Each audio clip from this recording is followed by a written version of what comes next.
और रहीम नाज़रीन अस्सलाम वालेकुम। मैं हूँ इमरान वसीम। नाज़रीन, इस प्रोग्राम में बानी तहरीक इंसाफ इमरान ख़ान से मुतल्लिक जिस ख़बर पर मैं आपके साथ बात करने जा रहा हूँ, नॉर्मली अपने वीडियोलॉग में मैं ऐसी ख़बरों को नज़रअंदाज कर देता हूँ, ऐसी ख़बरों को डिस्कस नहीं करता। आपने नोट किया होगा कि 2 रोज़ पहले जब बानी तहरीक इंसाफ इमरान ख़ान के दोनों बेटे कासिम और सलमान अमेरिका के दौरे पे थे। दोनों बेटों की अमेरिका के दौरे के दौरान डिनर या लंच की एक वीडियो वायरल हुई थी, एक तस्वीर वायरल हुई थी, जिसमें सलमान के सामने एक प्लेट पड़ी थी और उस प्लेट में कुछ बचा कुचा खाना और गोश्त की एक बोटी पड़ी थी।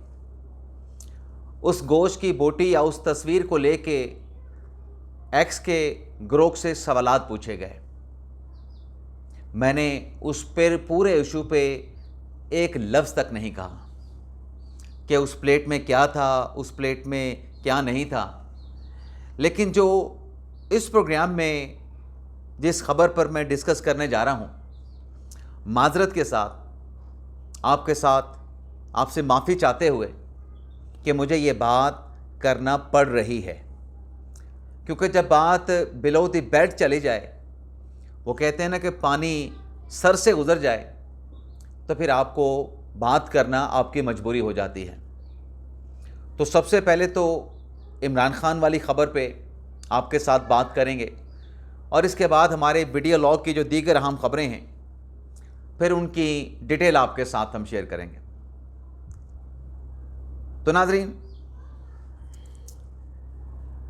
इसहाक डार साहब ने जो अमेरिका में एक इंटरव्यू दिया और उस इंटरव्यू में जो इसहाक डार साहब ने आफिया सिद्दीकी के केस की बात की, जो इसहाक डार ने इमरान ख़ान के केसेस की बात की, इसहाक डार के उस इंटरव्यू को लेके जो लान तान की गई, जो गालियां बकी गईं, जो घटिया ज़ुबान इस्तेमाल की गई, शर्म तुमको मगर नहीं आती, इस तरह से लानत है, इस तरह के अल्फाज इस्तेमाल किए गए। हालांकि अगर उस इंटरव्यू को देखा जाए, उसमें इसहाक डार साहब ने जो बात की है, उसमें अमेरिका को क्वेश्चन किया है, पाकिस्तान की खुद मुख्तारी, पाकिस्तान की सालिमियत की बात की गई है। मैं ना आफिया सिद्दीकी की बात करता हूँ, ना इमरान ख़ान के केस की बात करता हूँ। जब एंकर की तरफ से इस इश्यू को छेड़ा गया तो इसहाक डार साहब का जवाब ये था, उसका जो खुलासा था कि देखें, आपका अपना एक निज़ाम है अदालत का। आपकी अदालत में अगर किसी को सज़ा होती है और बाहर से अगर उस सज़ा के ऊपर बात करें तो आप कहते हैं कि हमारा एक जुडिशल सिस्टम है, एक जुडिशल अदालती निज़ाम है, कोई बाहर का मुल्क उसमें मुदाखलत नहीं कर सकता। तो एग्जैक्टली इसहाक डार साहब ने वही बात की कि अगर आपका एक अदालती निज़ाम है और आप किसी की सज़ा में किसी दूसरे मुल्क को मुदाखलत की इजाज़त नहीं देते हैं, तो यही असूल जो कि अमेरिका का बनाया हुआ, अमेरिका का तय किया गया असूल है, इसका इतलाक़ फिर हर जगह पे होगा। ये नहीं कि आप जब आपसे कोई बात की जाए, क्योंकि पाकिस्तान मुसलसल, अब यहाँ पे मैं बात करूँगा आफिया सिद्दीकी के हवाले से, अमेरिका के सामने ये मुद्दा, ये मामला रखता रहा है। अभी चंद रोज़ पहले भी जो इस्लामाबाद हाई कोर्ट में केस चल रहा है डॉक्टर आफिया सिद्दीकी के हवाले से, जो उनकी बहन फौजिया सिद्दीकी साहबा इस्लामाबाद हाई कोर्ट के सामने खड़ी हैं, वज़ीर-ए-आज़म के साथ एक बार नहीं 2 बार मुलाकातें की। हुकूमत पाकिस्तान ने सफारती महाज पे जो मदद हो सकती है, जो सपोर्ट हो सकती है आफिया सिद्दीकी की फलाह के लिए और उसकी भलाई के लिए, वो हुकूमत पाकिस्तान ने की है, जिसका एतराफ़ फौजिया सिद्दीकी साहबा भी करती हैं। अभी 2 रोज़ पहले या शायद कल भी वज़ीर-ए-आज़म के साथ मुलाकात हुई है और पाकिस्तान की तरफ से अमेरिका को ख़त भी लिखा गया, फौजिया सिद्दीकी को फैसिलिटेट किया गया। अब ज़ाहिर सी बात है कि पाकिस्तान अमेरिकन कोर्ट की सज़ा को कलअदम करार नहीं दे सकता। अब जब अमेरिकन कोर्ट से सज़ा हो चुकी है तो इस मामले को हल करने का जो वाहिद तरीका है वो डिप्लोमेटिक कोशिशें हैं जो पाकिस्तान कर रहा है।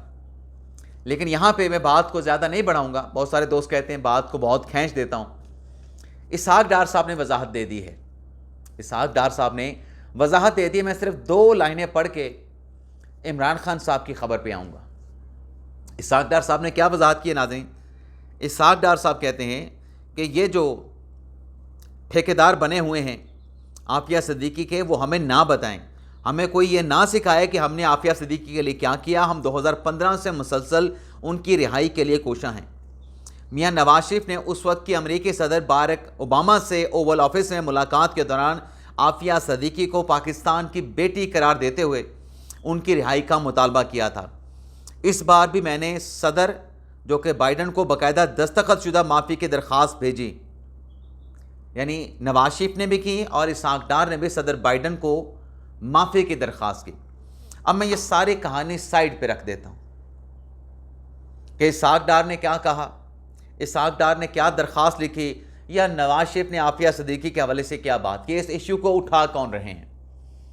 तहरीक इंसाफ से जुड़े लोग उठा रहे हैं, तहरीक इंसाफ का बयानिया टो करने वाले उठा रहे हैं, और जो गालियां बक रहे हैं उनका ताल्लुक भी, उनका लिंक भी तहरीक इंसाफ के साथ है। माजरत के साथ मुझे ये बात करना पड़ रही है, आपसे माफ़ी चाहते हुए कि जब इमरान खान साहब अमेरिका के दौरे पे गए थे, डोनाल्ड ट्रंप के साथ बैठे प्रेस कॉन्फ्रेंस कर रहे थे, वहाँ पे डॉक्टर आफिया सिद्दीकी का सवाल हुआ था वज़ीर आज़म पाकिस्तान जनाब इमरान खान साहब से। डोनाल्ड ट्रंप उनके साथ बैठे थे, और जब आफिया सिद्दीकी का सवाल हुआ था उनकी रिहाई के हवाले से, अमेरिका में उनकी सज़ा के ख़िलाफ़, तो आप वो जाके क्लिप अभी भी आपको मिलेगा यूट्यूब पे, सोशल मीडिया पे, गूगल पे। इमरान खान साहब की जवाब, इमरान खान साहब लाजवाब हो गए थे। इमरान खान के पास डोनाल्ड ट्रंप के पहलू में बैठे कोई जवाब नहीं बन पा रहा था, कोई कंक्रीट, कोई पॉजिटिव जवाब नहीं दे सके थे। ये अब आफिया सिद्दीकी के ठेकेदार बनने चले हैं, जो सवाल के ऊपर लाजवाब हो गए थे, जो कोई कंक्रीट बात सवाल के जवाब में नहीं कर सके थे। और दूसरी चीज़ आप देखें, अब मैंने इसको क्यों कहा कि गश पड़ गई थी वहाँ पे जब आफिया सिद्दीकी का सवाल हुआ। अब चंद रोज़ पहले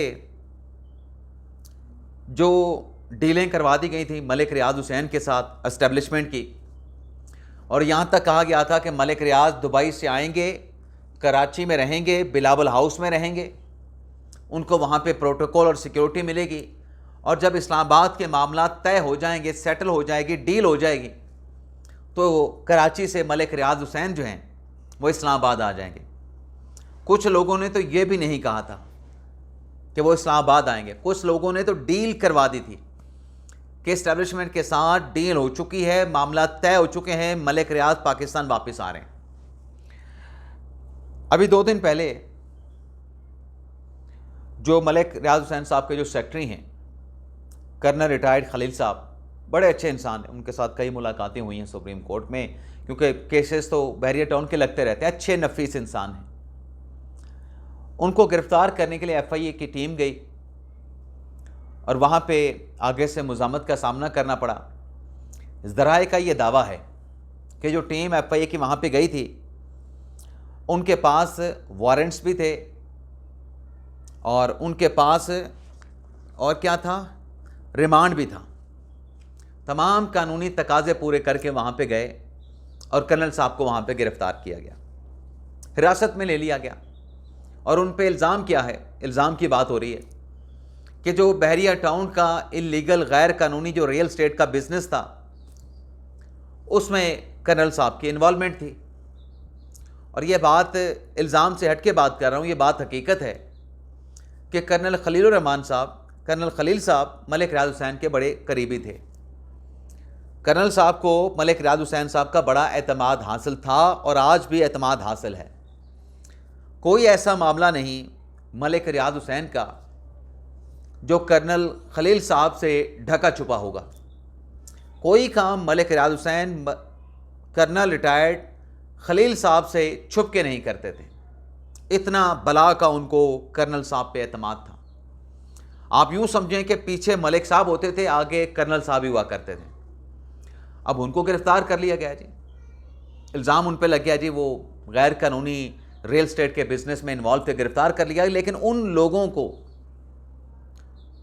को अब सोशल मीडिया पर एक शौक चढ़ा है कि देखें हाजिर सरवत मेजर के साथ क्या सलूक हो रहा है। बेटे हैं शायद उनके, या उनके कोई और रिलेटिव हैं कर्नल साहब के, जो कि उस दिन घर पे मौजूद थे जब ये रेड किया गया एफआई की जानिब से कर्नल साहब को हिरासत में लेने के लिए। तो शहबाज गिल साहब कहते हैं कि हाजिर सरवत मेजर के साथ देखें कैसे सलूक हो रहा है। उसको अमेरिका में बैठे हाजिर सरवत मेजर की फिक्र है। और अभी चंद रोज़ पहले जो आज़म सवाती ने शहबाज गिल के साथ की है कि ये वो शख्स है जिसने इमरान खान के साथ धोखा किया है, इमरान खान पे लंका ढाई है, ऐसी बातें शहबाज गिल ने आज़म सवाती के मुताबिक सिक्योरिटी फोर्सेस को बताई, पुलिस को बताई, जो इमरान खान साहब के फरिश्तों को भी नहीं पता था। और अब अमेरिका से बैठ के शहबाज गिल कहता है जी हाजिर सर्विस मेजर ऊपर से तो नहीं उतरा होता, जिसने जुर्म किया है उसको जवाब देना पड़ता है। अभी वादी तीरा में जो एक वाक़या पेश आया है, सोशल मीडिया पे फुटेजेस चल रही हैं कि ये देखें जी निहत्ते शहरियों पे फायरिंग की जा रही है। दूसरी तरफ ये कहा जा रहा है कि ये पुरअमन मुजाहिरीन थे, जो सिक्योरिटी फोर्सेस का मौक़िफ़ है। जब ये एहतजाज कर रहे थे तो ये तालिबान के हमायती थे और तालिबान ने पहाड़ों से ऊपर छुप के इन पे फायरिंग कर दी। अब इस बात का तयन कैसे होगा वो तो आपस में बैठ के वो कर लेंगे। लेकिन यहाँ पे फिर ये सवाल मेरा एक सवाल है कि जिस फ़ौज ने 9 मई के शर पसंदों पे गोली नहीं चलाई, उन फ़ौज ने इन मुजाहिरीन पे गोली क्यों चलाई या नहीं चलाई? एक सवाल है मेरा कोई फ़ैसला नहीं है और मेरे पास फ़ैसला करने का कोई अख्तियार भी नहीं। लेकिन ये सोचने की बात है कि जिस फ़ौज ने 9 मई पे गोली नहीं चलाई थी, क्या वजह है कि अगर गोली वहाँ पे चली है वो गोली क्यों चलाई गई है?